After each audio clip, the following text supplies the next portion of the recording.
Hello and welcome back, dear students. In today's short video, we will understand the elastic collision, or I may say the perfectly elastic collision, wherein I'll be using three objects of equal masses. Moreover, मैंने इनकी position को dictate करी है और मैंने इनको accordingly velocity दी हुई है. So, the body number 3 and body number 2 and 3, the bodies are at rest.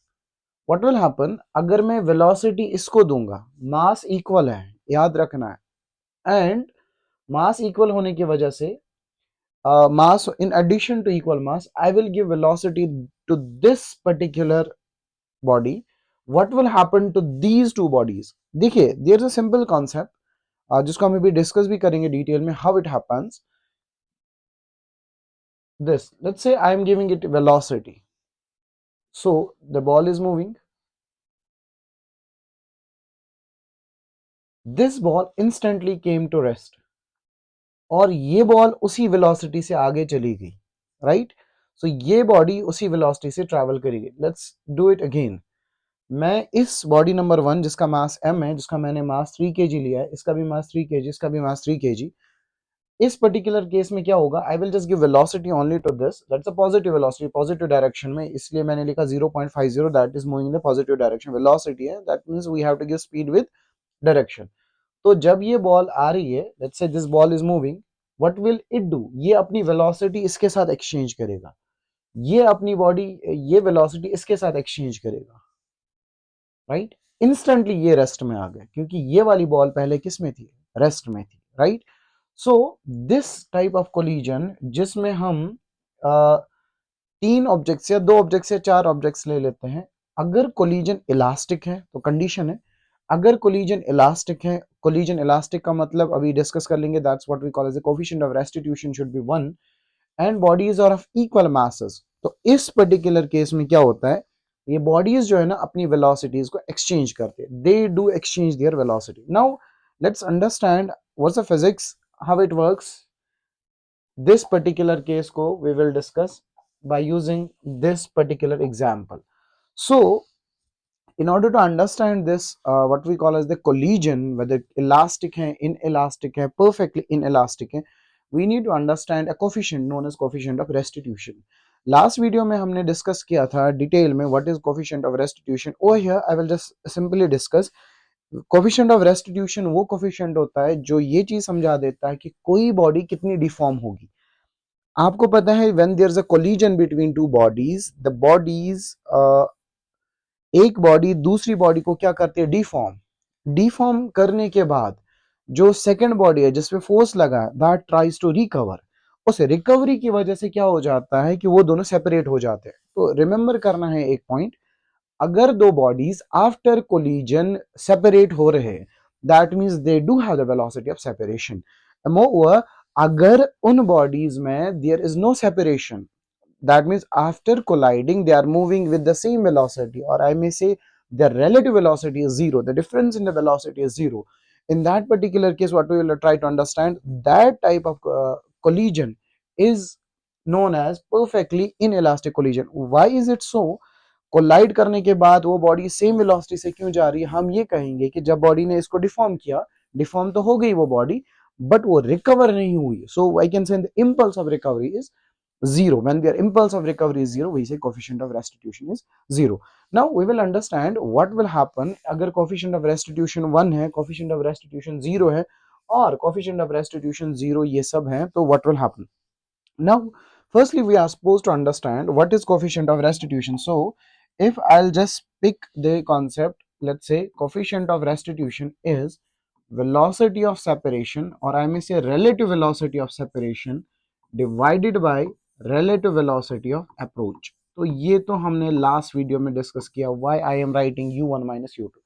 now E की वैल्यू 1 है, we know the law of collision. law of collision is simply v2 minus v1 is equal to E into u1 minus u2 along with the vector sign. We know the importance of the vector signs, we have discussed this in detail in the classrooms.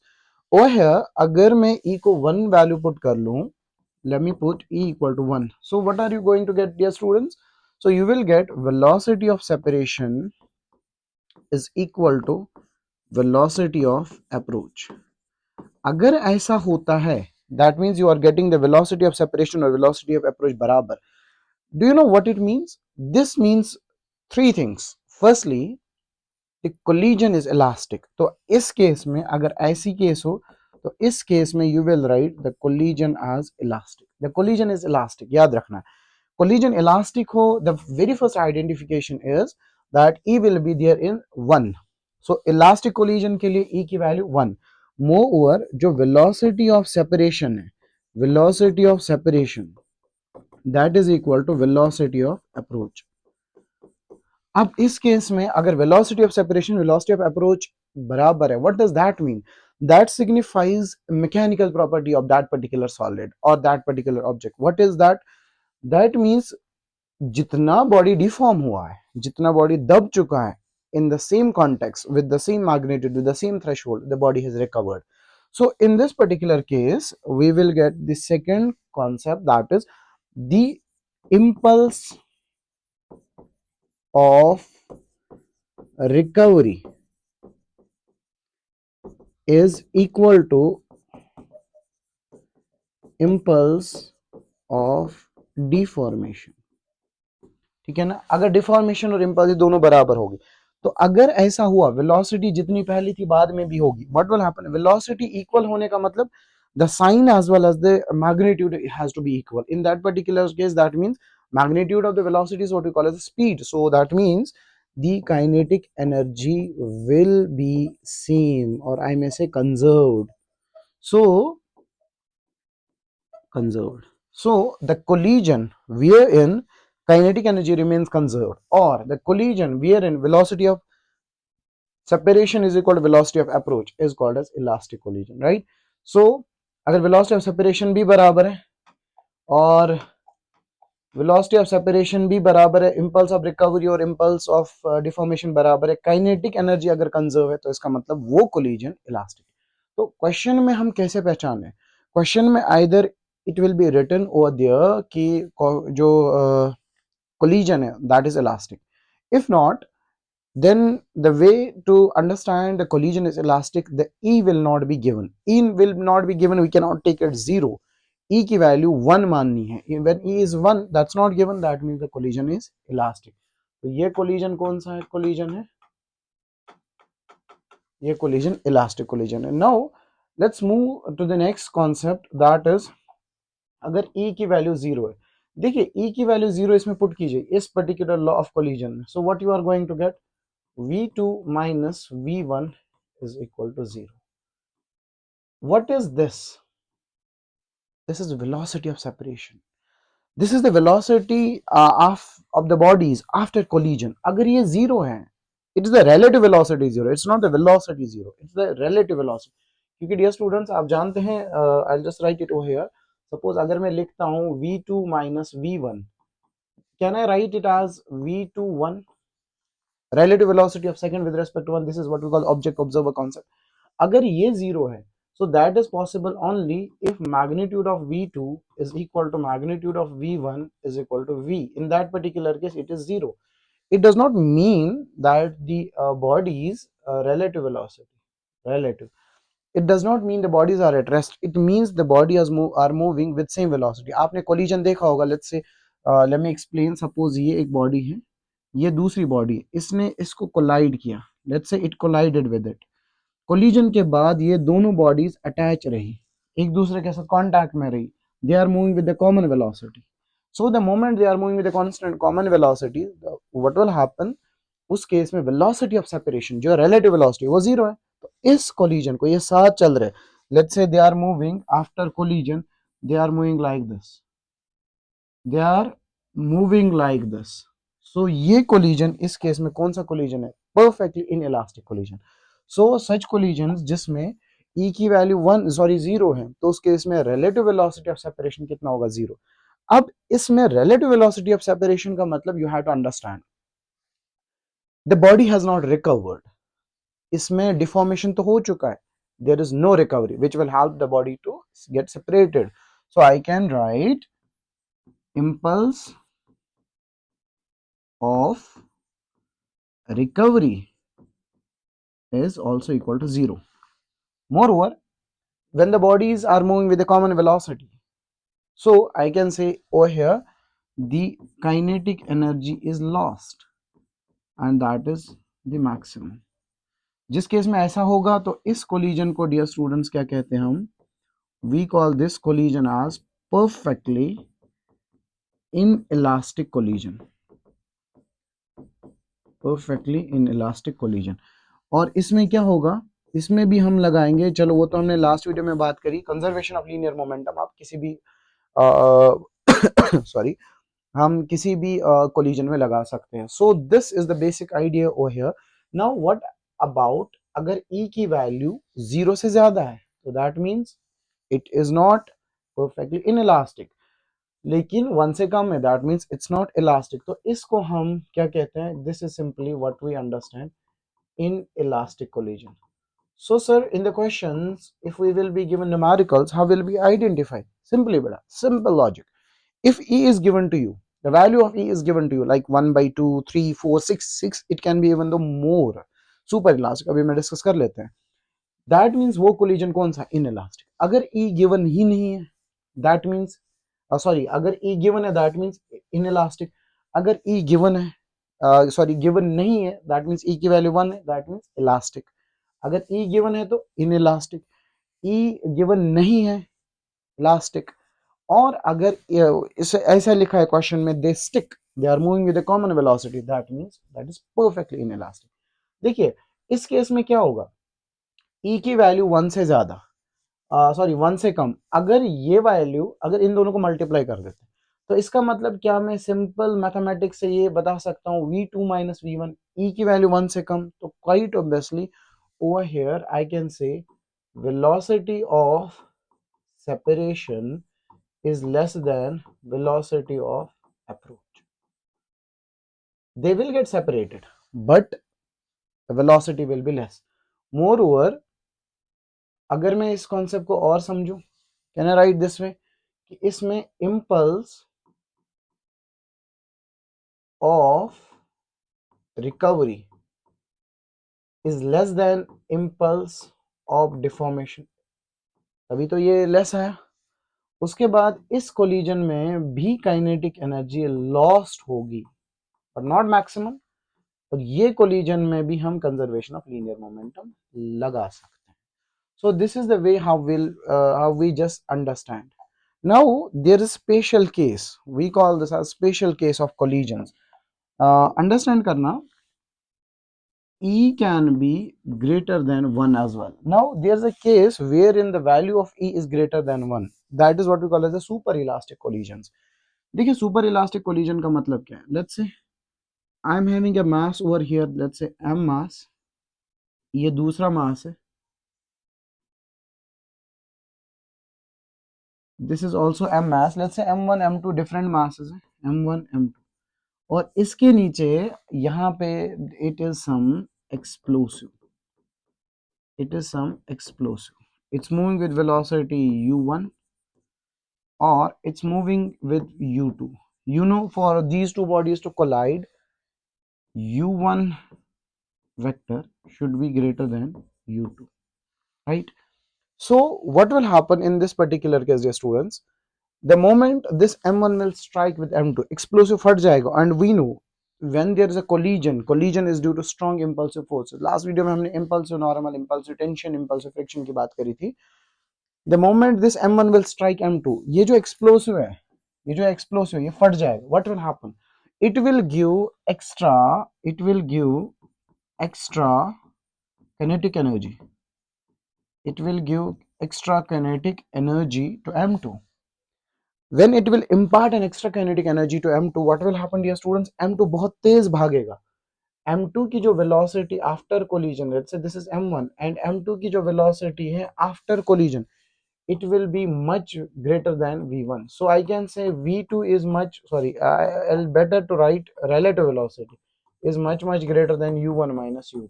तो इस case में dear student जो E की value है ना वो greater than 1 आ जाएगी. तो इन्हीं कोलिजन्स को हम जनरली सुपर इलास्टिक भी कहते हैं. They are super elastic collision. So super elastic collision की आइडेंटिफिकेशन यही है। अभी जो आपने सिमुलेशन देखी थी, उस सिमुलेशन में आपने क्या देखा था, हमारे पास एक बॉल थी, वो बॉल दूसरे बॉल से स्ट्राइक कर रही थी। Let's check over here. दूसरे बॉल से स्ट्राइक कर रही थी, लाइक ओवर हियर, लाइक जैसे यहाँ पे बना है, वहां पे 3 बॉल्स थी, यहाँ पे 2 बॉल्स है। ये एक बॉल है, किसी स्पीड से ट्रैवल कर रही थी। Let's say this is the ball number 1 which is moving with the velocity 10 metre per second. ये बॉल नंबर बी, कंडीशन ये है कि 2 कंडीशंस इसमें नेसेसरी है कि पहले कोलिजन इलास्टिक होना चाहिए, मतलब ई की वैल्यू गिवन नहीं है, दैट्स वन। और ये बॉडी रेस्ट में, the moment it will strike, ये बॉडी किस में, रेस्ट में। ये बॉडी की स्पीड कितनी है, 10 metre per second in this direction, that is velocity I cap you can write. जब ये बॉडी इस बॉडी के साथ स्ट्राइक करेगी, व्हाट विल हैपन, ये जो बॉडी नंबर 1 है या बॉडी नंबर ए है, it will give its velocity to body number 2। ये अपनी energy, in terms of energy, ये अपनी पूरी एनर्जी किसको इम्पार्ट करेगा, बी को। अब्रप्टली होगा क्या, लेट्स से दे कोलाइडेड, ये जो A body it will come to rest, now B will start moving with the same velocity. ये ऐसा क्यों हुआ, देखिए, अगर आप लोगों ने सबने पढ़ा होगा, that is what we call as the general equation of impact. देखिए, लेट्स से ये u1 है, लेट्स से ये u2 है, ये v1 है, ये v2 है। नाउ लेट्स अंडरस्टैंड कि यहाँ पे क्या होगा, if I will apply conservation of linear momentum, तो I will write linear momentum as m1u1 plus m2u2, conservation, that means before after is equal m1v1 plus m2v2. This is a simple conservation of linear momentum. The momentum before collision is equal to momentum after collision, because the collision is due to strong impulsive forces. Strong impulsive forces का मतलब external force 0, external force 0 का मतलब f p has to be constant. देखिए, मैं इसको अभी detail में discuss कर लेता हूँ। तो यहाँ पे मैं लिख सकता हूँ 1/2 m1v1 square plus 1/2 u1 square plus 1/2 m2u2 square u2 square is equal to 1/2 m1v1 square plus 1/2 m2v2 square. देखिए, ये क्या है, ये this is conservation of linear momentum, this is conservation of kinetic energy. अगर कोलिजन इलास्टिक है तो elastic collision में दोनों चीजें लगती है। तो इस पर्टिकुलर केस में हम जो सॉल्व करने के बाद जो जनरल इक्वेशन ऑफ इम्पैक्ट आती है, जब मुझे बॉडी नंबर 1 की वेलोसिटी आफ्टर कोलिजन निकालनी हो, वी राइट इट दिस वे।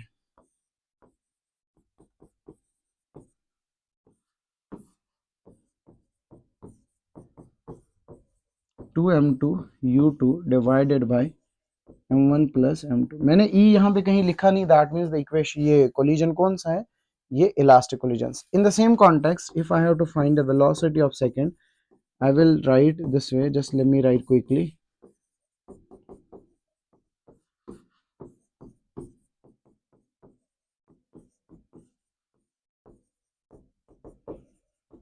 अब देखिए, जो अभी आपने सिमुलेशन देखी थी उसमें क्या हुआ था, समझना। लेट्स अंडरस्टैंड द केस, या ओवर हियर यहाँ पे बात करेंगे, यहाँ पे बात करेंगे। लेट्स ट्राई टू अंडरस्टैंड यहाँ पे क्या हुआ। देखिए, जब ये बॉडी इस बॉडी के साथ स्ट्राइक कर रही है, मुझे इस बॉडी की velocity, that's the velocity v1 is the velocity of body number 1 after collision. तो आफ्टर कोलिजन इसकी वेलोसिटी कितनी हो गई, 0 हो गई। अब मैं इसी इक्वेशन को आपको प्रूव करा के दे देता हूँ। लेट्स से मुझे निकालना है v1, इस केस के लिए v1 is equal m minus m, दोनों का मास सेम है। केस मैंने बोला था 2 cases, collision should be elastic and the body should be identical. By identical, what I mean is their masses should be barabar, that should be equal. So m minus m, ये 0, right? Plus दूसरी body तो already rest में थी, the second body was already at rest, that means u2 is 0, that means it has to come to rest. Now we have to check the body number second, इसकी velocity कितनी हो गई, जितनी पहली body की थी। Now let's check, do the equation support our concept? So v2 is, I will write over here, ये पूरी टर्म 0 हो जाएगी। देखिए, being the students of NEET and JEE, we are supposed to know this calculation. This is very simple and easy calculation. m minus m कितना आ जाएगा 0। अब divide कुछ भी कर दो, मल्टीप्लाई कुछ भी कर दो, you are going to get 0 answer. So this is 0 plus 2 m1, body number 1 का मास कितना है m, divided by m plus m कितना है 2m, मल्टीप्लाइडेड बाय u1 जो हमारे इस केस में कितना है 10। देखिए 2m से 2m cancel, so you are going to get v2 as equal to u1 positive ना, like that means direction is same. What is v2? बस लास्ट पॉइंट इसको यहाँ पे फोकस कर लेते। v2 is equal to u1. What does that mean? That means velocity of body 2 after collision is same to that of velocity of 1 before collision. देखिए before collision body number 1 की velocity कितनी थी 10, same velocity किसको मिली B में। ये मैंने simulation से दिखाया था आपको। अब इस सिमुलेशन पे दोबारा चलते हैं। हियर यहाँ पे भी मैंने मास जो है ना वो सेम रखे हैं, तो मास सेम रखने से क्या होगा, मैं इस बॉडी का कोलिजन इस बॉडी से करवा देता हूं। देखिए the moment this body will strike this is going to strike, ये बॉडी इंस्टेंटली रेस्ट में आएगी और ये बॉडी मूव करती जाएगी। This is the collision. Let's say अगर ये इलास्टिक ना होता, लेट्स से ये इलास्टिक ना होता, मैं इसको रीसेट करके देखता हूं। देखो मैं इलास्टिक में कोफिशिएंट ऑफ इलास्टिसिटी, देखिए this will not happen, this particular case will not happen, the bodies will ये इंस्टेंटली रेस्ट में नहीं आएगा because it has to get separate. देखिए आप देखिए ये भी चल रही है, that means this collision is right now not elastic, this is inelastic collision. They are going to move, ultimately they will stop. We are not concerned, we are just concerned with momentum before collision, momentum just after collision. So this was the brief idea of elastic collision. Next video में हम इसी elastic collision के detail NEET JEE mains और JEE advance के कुछ numericals को discuss कर लेते हैं। आई होप आपको ये समझ आया होगा। नेक्स्ट वीडियो में I will see you in the numericals of this particular concept with the concept of what we call as the center of mass in the collisions. Thank you.